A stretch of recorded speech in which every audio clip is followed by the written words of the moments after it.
আমার কেন যেন মনে হচ্ছে তারাও কোনো না কোনোভাবে একটা লুপের মধ্যে পড়ে গেছে, কোনো একটা ষড়যন্ত্র, কোনো একটা চাল, একটা গ্যাপ কোথাও না কোথাও আছে। আমাদের উচিত যে এখন তাদেরকে ওখান থেকে আগে বের করে নিয়ে আসা, তারপর হচ্ছে মানে প্রশ্নবিদ্ধ করে ওদেরকে হচ্ছে ডাউন করা, উপদেষ্টাদেরকে তারপর হচ্ছে ধরা, একদম ছাই মেঘে ধরা। তোমার এখানে প্রবলেমস হচ্ছে মানে থানায় অভিযোগ নিবে না, হাসনাত সার্জিসকে ফোন দিতে হবে।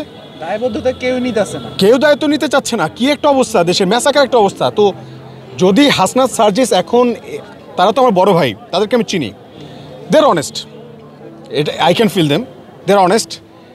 নাহিদ ভাই, বন্ধু আসিফ, মাহফুজ ভাই, আমার কেন যেন মনে হচ্ছে তারাও কোনো না কোনোভাবে একটা লুপের মধ্যে পড়ে গেছে, কোনো একটা ষড়যন্ত্র, কোনো একটা চাল, একটা গ্যাপ কোথাও না কোথাও আছে। আমাদের উচিত যে এখন তাদেরকে ওখান থেকে আগে বের করে নিয়ে আসা, তারপর হচ্ছে মানে প্রশ্নবিদ্ধ করে ওদেরকে হচ্ছে ডাউন করা, উপদেষ্টাদেরকে তারপর হচ্ছে ধরা, একদম ছাই মেঘে ধরা।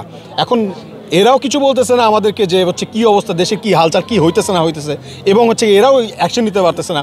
সামনে তো হচ্ছে এই নাহিদ ভাইকে, এই আসিফকে, এদেরকে হচ্ছে নুল করে দিবে। মোস্তফা সরোয়ার ফারুকী গেছে উপদেষ্টা, কদিন পর হচ্ছে কি এই নাহিদ ভাই যে মন্ত্রণালয়ের দায়িত্ব পালন করছে, সেই দায়িত্ব কিন্তু হচ্ছে নাহিদ ভাই পালন করবে না, দায়িত্ব পালন করবে মোস্তফা সরোয়ার ফারুকীর হচ্ছে সিন্ডিকেট। ওই ব্যবস্থা হয়ে গেছে। তো সব কিছু হাসনাত সার্জিস, আমার কাছে মনে হচ্ছে না এখন এদেরকে আমরা নিজেদের দায়িত্বটা ঠিকমতো পালন না করে এদেরকে আমরা পাপেট বানায় ফেলতেছি। এদেরকে পাপেট বানায় না, এদেরকে মানুষ হইতে দেন। এদের একটা নির্দিষ্ট সময় আছে জীবনযাপনের জন্য, ওইটুকু ওদেরকে করতে দেন। তারপর হচ্ছে যতটুকু দায়িত্ব নিতে চায় ততটুকু তাদের দায়িত্ব দেন, এর বেশি দেন না, এত এক্সপেকটেশন বাড়ায়েন না।